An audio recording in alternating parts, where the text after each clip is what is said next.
Estamos de volta e o Pergunte ao Doutor de hoje fala sobre suor, que é responsável também por um problema que muita gente nega, mas tem, que é o chulé. É verdade, Gelson. Boa tarde.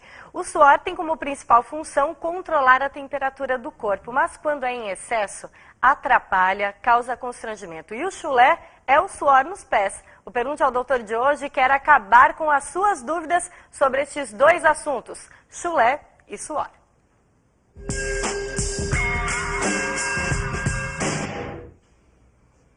Quem nos ajuda a esclarecer o tema é a dermatologista Daniela Nunes Ribeiro. Boa tarde, doutora. Seja muito bem-vinda. Vamos tentar acabar com essas dúvidas sobre chulé e suor. E você de casa pode participar do nosso bate-papo sobre saúde. É fácil, ligue agora para 3221-9926 e deixe a sua dúvida com a nossa produção. Primeiro, doutora, quando a gente fala em suor, quem sua demais tem uma doença, né? Que doença é essa e como que a gente pode diagnosticar? A hiperidrose é uma doença que ela pode, na verdade, ser considerada ou generalizada, existem outras doenças, na verdade, que levam a ela, ou ela pode ser localizada, que a grande maioria das pessoas tem. Por exemplo, axilas, pés, mãos, né? A gente diagnostica muitas vezes pelo exame clínico ou pela própria história do paciente. No consultório com uma lupa você consegue ver que aquela região a pessoa já sua mais, costuma suar quando está mais nervoso ou mais ansioso. E às vezes a gente faz um teste que é colocar um produto à base de iodo na região e colocar o amido, né, que nada mais é do que a maisena, e na região onde sua aquilo forma um halo azul escuro, diferente do resto da região. Para saber isso, precisa consultar um dermatologista. E a gente já vai para a primeira pergunta, que é a pergunta do Edson e tem a ver com hiperidrose. Olá, doutora. Meu nome é Edson. Eu gostaria de saber sobre a cirurgia de hiperidrose. É verdade ou mito? Se eu fizer a cirurgia, o suor pode passar para outra região do corpo? A gente fez a entrevista com o Edson malhando, né? Estava na esteira e aí já perguntou sobre hiperidrose. Na verdade, assim, a cirurgia que é a cirurgia tradicional que existe, né, que se corta um dos nervos no tórax, geralmente realizada por um cirurgião torácico, ela tem um percentual que acontece o que se chama hiperidrose compensatória, pode suar em outro local. Mas, assim, a chance disso acontecer é muito menor do que o sucesso da cirurgia, né? Eu acho que a pessoa tem que... existem graus diferentes de hiperidrose.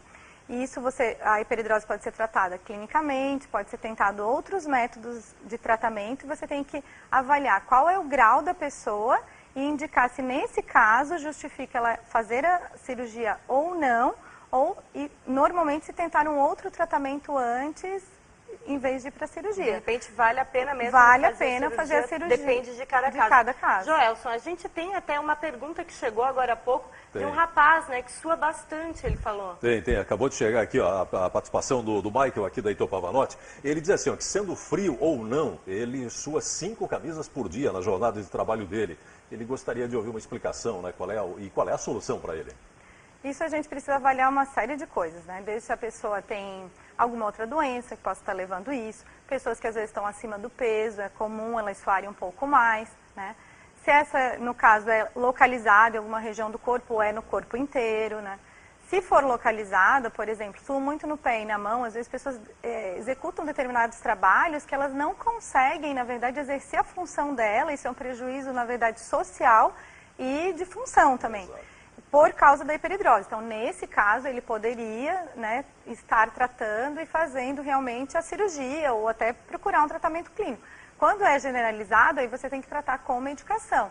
Mas eu acho que a avaliação Se for localizado, a indicação é cirurgia. Não necessariamente. Você pode também fazer medicação, pode fazer um tratamento tópico, um medicamento oral. Você pode aplicar a toxina botulínica, às vezes para axila. Existem outros tipos de cirurgia, que é, por exemplo, lipoaspiração das glândulas da axila. Hoje já existem aparelhos que fazem isso. O bom é que tem solução, né? Tem solução. Tem que, na verdade, procurar o especialista, avaliar e ver qual é o mais indicado para o seu caso. Doutora, pela internet também chegou uma pergunta que é da Odete, que conhece pessoas que têm problema de cheiro forte nas axilas, mesmo mantendo a higiene constante. Existe uma causa para isso? Existe, na verdade, isso é uma tendência genética da pessoa ter isso, né? E muitas vezes o mau cheiro, que a gente chama bromidrose, é o nome científico disso, ele está relacionado à proliferação de bactérias e fungos na região. Mas existem pessoas que, às vezes, mesmo limpando aquilo muito bem, e, né, você usando antissépticos, antifúngicos, mesmo assim a pessoa permanece com o cheiro, tá? Então, nesses casos, quando ele está relacionado ao suor, daí você vai fazer o tratamento para diminuir o suor e alguns produtos que vão tentar ajudar nesse sentido. Vamos agora, então, para a pergunta do Ivan. Oi, meu nome é Ivan. Eu gostaria de saber se a quantidade de suor está ajudando no meu metabolismo, ou seja, eu estou emagrecendo. Pergunta de quem estava malhando mesmo. Não, na verdade, em geral, quando a gente sua, né, é a perda de água, né, água e alguns sais minerais, vamos dizer assim. Então, a pessoa pode perceber uma mudança no peso, mas isso não necessariamente significa que ela emagreceu. Tá? Mas eu acho que é um bom, dependendo de cada caso, a pessoa vai ter que se conhecer para saber isso, é um bom parâmetro para ela saber se ela realmente está fazendo uma atividade que talvez esteja exigindo dela um gasto calórico maior. A gente falou de perder muito, né, suor, líquido. Vamos para o telão agora, que a gente tem algumas dicas que a gente separou e uma curiosidade importante. Doutora, por favor. Obrigada. Uma curiosidade importante que é sobre o suor. 1 litro de suor por dia, mas menos de 1% vem da axila. A gente acha que é o local que mais sua, na verdade a gente sua o corpo inteiro. A gente sua no corpo todo, né? Assim, exceto mucosas, né, que a gente não vai suar, mas a gente sua no corpo todo. Todo mundo acha que é só na axila, mas não é. Vamos agora para a pergunta da Giane, antes de falar da diferença entre o antitranspirante e o desodorante. Oi, meu nome é Giane. Doutora, eu gostaria de saber, antes de malhar, qual é o melhor desodorante, o roll-on ou o aerosol? Eu acho que isso não existe. Estávamos conversando um pouquinho antes, né? Existe o desodorante que é melhor para cada pessoa. Cada um tem que se adaptar melhor e ver aquele que na verdade, tem a função realmente de te permitir ter uma troca adequada e não suar em excesso. Não importa se é aerosol, se é roll-on, se é pomada. Não importa. Na verdade, você tem que a pessoa se sentir melhor. Se sentir melhor e se adaptar melhor, né? Não der alergia, não ficar irritado, não formar bolinha na axila e assim por diante. E aí tem uma diferença. A gente chama tudo de desodorante, né? Mas na hora de escolher, é importante saber a diferença. O antitranspirante ou o desodorante são mais eficazes para... O antitranspirante é o que realmente vai fazer com que diminua a sudorese naquela região. O desodorante, ele tem mais a função de perfumar a região. Então, dependendo da quantidade, tem pessoas que quase não suam. Então, elas podem até utilizar um desodorante. Pessoa que já sua mais em excesso, ela vai ter que utilizar um produto que tenha função antitranspirante. Que ao longo do dia vai ajudar essa pessoa. Vai ajudar. Gelson, temos perguntas chegando. Eu vi que cada vez mais a produção está trazendo perguntas, porque realmente tem muita dúvida sobre o assunto. Deixa eu trazer aqui, Vanessa, a participação da Cecília para começar. Ela tem o filho, o que leva uma criança de 10 anos a suar muito e ter um chulé muito forte, doutora? Geralmente o excesso de suor, aquilo que eu falei, isso às vezes é geneticamente determinado, nem sempre vai ter um motivo, né, específico, mas ela tem que pesquisar isso, na verdade.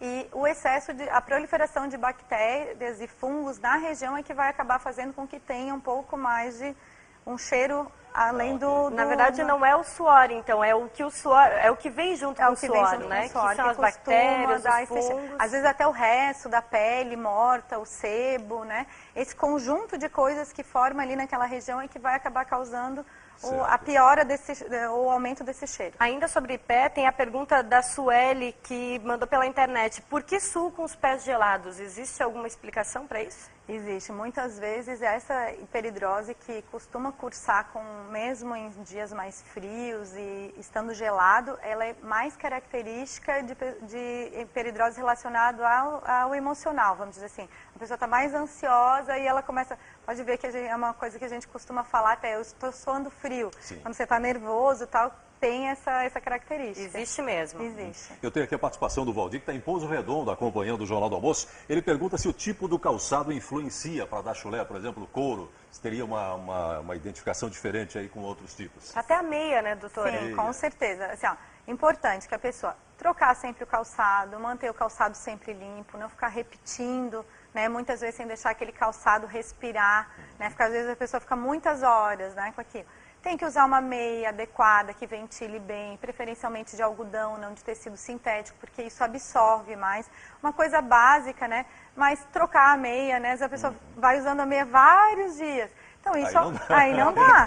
Aumenta, né? Aumenta o plástico, por exemplo, de um calçado. O plástico, ele não absorve nada. Então ali você vai acumular mais resíduo e vai ter mais cheiro. Doutora, a gente tem até algumas dicas que você já comentou, alternar o calçado para arejar, então, de um dia para o outro. E limpar dentro desse calçado também, né? Exato. Não usar tênis sem meia, ajuda também a suar mais, né? As bactérias adoram. Usar talco antisséptico no calçado seco, lavar e secar bem os pés e entre os dedos. Alguma outra orientação? Fazendo tudo isso, é possível diminuir bem o cheiro? Na maioria das vezes, sim. Em alguns casos, não, que daí quando a pessoa tem esse palavrão aí que eu falei, bromidrose, né? Aí, às vezes, você precisa lançar mão de outros tratamentos que não só isso, tá? Mas, em geral, sim. Temos mais perguntas, aqui mais uma rapidinho. participação. A Odete de Gaspar, doutora, ela estava ouvindo a sua explicação sobre antitranspirante e desodorante. Ela disse assim, o antitranspirante ele retém o suor dentro da pele e isso não causaria problemas ao organismo, porque o suor elimina as impurezas, enfim, né? Ela quer saber se o antitranspirante tapa os poros e se causa problemas ao organismo. Não necessariamente, tá? Eu acho que assim, depende de cada pessoa. Se a pessoa às vezes já tiver uma tendência, às vezes a ter realmente aquela inflamação das glândulas embaixo, pode acontecer. Nesses casos a gente não recomenda, né? A pessoa também tem que ver se para ela é necessário que ela use o tempo todo um antitranspirante mais forte, porque isso vai depender da concentração do ativo ali também, que às vezes um produto médico só feito para isso, ele existe prescrição, né? Então você não vai comprar em farmácia, normal.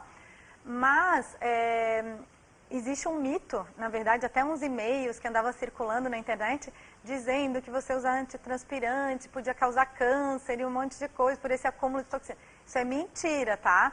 Não estaria liberado, né? A gente tem os órgãos regulatórios no país, isso não estaria liberado se tivesse alguma coisa que poderia, algum risco nesse sentido, tá? Doutora, muito obrigada pelos esclarecimentos. Dica rápida, se você tem algum desses problemas, sua demais, se incomoda, busque a orientação de um dermatologista primeiro, para ver o que é mais recomendável, né, doutora? E dicas básicas de higiene, sempre é bom, ajuda a evitar o mau cheiro, principalmente o chulé que a gente estava comentando agora. Obrigada pelos esclarecimentos.